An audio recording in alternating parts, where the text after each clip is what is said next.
There is a governor who launched a cancer treatment center, and by the way, I've been passing through there, and rumors have it huwa haifanyi. A lot of money was spent to launch that treatment center, but kumbe the equipment and apparatus that were brought in on the day of launch zilitolewa in a different facility. Tuka launch, the next day hizo vitu zikakujiwa na zikarudishwa.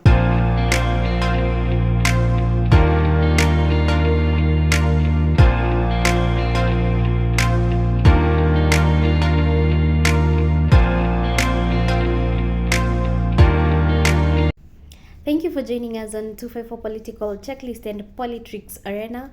And today I want us to focus on the politics bit of the political arena in our country. There have been so many projects that have been launched, maybe by President Ruto, Uhuru, and any other government that has been there before. A lot of money is being spent, say like around 6 million to go launch a project, but years or months down the line we have nothing to show for it as a country. Here are a few projects that I have gathered from different sources, and I would want you to have a look at them. Then let us have a discussion. Where are we headed as a country? These are money, probably it could be taxpayers' money that is being spent. Tunaambiwa ni loans tumechukua, and the money goes into someone's pocket. These are projects zenye kama ni loans tulichukua. These are projects that were launched. The money that was taken in form of a loan was not spent for that particular purpose, and we still end up paying the loans. How I wish the Auditor General could give us reports of what the money that was taken in as loans was used to do. I wish they could do an audit report and tell us pesa yetu ilitumika aje, what loans we are actually paying, because these loans seem to be existing only in the minds of our presidents. Nobody else can give an actual figure. Yeah, hizi loans tuko nazo as a country, which is a very bad precedent. And as wananchi, you have to take it into our hands to keep the government on toes. For instance, you'll see that in one of the videos, Uhuru went to Saudi Arabia, procured some millions of money that were to set up a cancer center in Kisii. Ruto has gone to the same country, gotten a loan, but we still have nothing to show. In another instance, I will be looking into it, but I will be giving a feedback maybe in the next 4 days. There is a governor who launched a cancer treatment center, and by the way, I've been passing through there, and rumors have it huwa haifanyi. A lot of money was spent to launch that treatment center, but kumbe the equipment and apparatus that were brought in on the day of launch zilitolewa in a different facility. Tuka launch, the next day hizo vitu zikakujiwa na zikarudishwa. That is the kind of a mess we are in as a country. You will realize that so many projects are being launched, but we have nothing to show for that. For this and much more, we will be doing a lot of moving up and down, and we have to keep our government on toes. Kama wananchi, it is our money. We are the ones who are raising these taxes in one way or the other. Therefore, we have to hold them accountable. If you have looked at the political class in the recent past, these people are regrouping. They already know that the masses are not with them. They already know that the youth of this nation wameamua to dig deep, wajue what is happening in our country, pesa yetu inaenda wapi. Therefore, the political class has decided, instead of having them being held accountable, wameungana, wameshikana. Both now the opposition and the government wameingia pamoja. We need to know who are the owners of projects in Kenya, because hizi projects I've come to realize they are not public projects anymore. Hizi ni projects hata our leaders will go keep some money in another country in an offshore account, then they borrow from their own accounts, wanakuja wana launch project, then they'll be collecting, siphoning money because you can't tell me hatuwezi. Okay, like when the president was saying that Nancy should give us form an audit committee yenye itatupea the loans that we own other countries. You want to tell me Addis Ayatu, but we still keep paying? Every day he'll come on the podium or in the dais atuambia I've paid 1 trillion, I've paid 1 billion, I've paid. My friends, nikubaya. Watu wa Murang'a hamjambo. Hii ni Maumau lot 2, sivyo? Hii ni Maumau lot 2.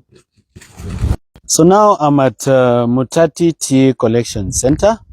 We've been checking this road from Ikumbi, and this is the status of the road. Come, I show you. This is the status of the road. There's something else very painful I'm going to tell you about this road. Acha niwaangalilie hapa. Now, on the day this road was launched by the president, Kenha made a procurement. It made a procurement to a company called Mosound Group Limited, and it paid them 2,217,751. And it was for putting up a holding or briefing room for the president, a holding area, a display, logistics and labor. Yani ile kuset up tent, nini, ile ribbon yenye president atakuja kukata kama hiyo yenye mmeona hapo ni kiklap. They spent 2,270,000. Hiyo ni yenye wali spend to kuset up hiyo kipindi. Now, not to talk about how much the president spent in fuel for his guzzlers together with the DP from Nairobi up to here. I'm here. This is Maumau Road Lot 2, Murang'a County. As you can see, hapo ni Kenha. But there's something I want you to see up there. Project number Kenha 2205/2019. So I have only one question to our president. Kama project number kwa Kenha ni ya 2019, how did he manage to launch it in 2023? And after that launch, what has actually happened on the ground to date? Watu wa Murang'a hamjambo. Hamjambo tena. Bwana asifiwe. Ngai ni mwega. Endo ciothe. Bas, mimi nimekuja hapa. Nilikuwa hapa mwaka uliopita, tarehe 21 mwezi wa 7. Na si niliwaahidi hii barabara ya kutoka Ikumbi kwenda mpaka Kagundu. Niliweka 6.4 billion kwa hii barabara ya Maumau Lot 2. Sasa tumeweka tena mpango. Kwa hii finance bill inakuja. Sasa tutaweka barabara zingine lami vile tumeweka hii. Na mimi nataka niwaeleze na nataka mnisikize vizuri. Si hapa kukikuwa na barabara wakulima wataweza kupeleka mazao yao sokoni. Ni kweli si kweli? Sijui kama tunaelewana.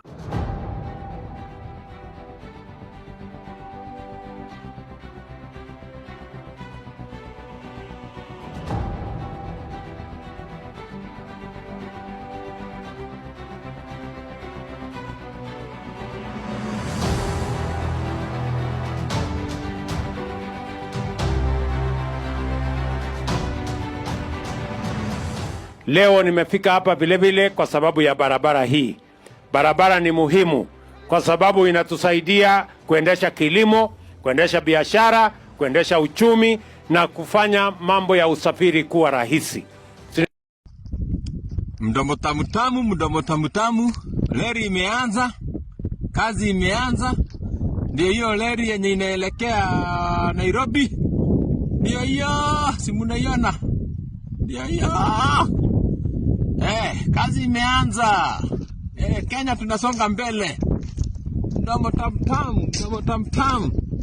Jiwe ndio imebaki hapa. Look at this. Huh? Same story. Even the mental hospital, which is past those hills, a similar stone was left like this one. Nothing there. Actually, that one for the hospital has already been vandalized also. This is Ngong.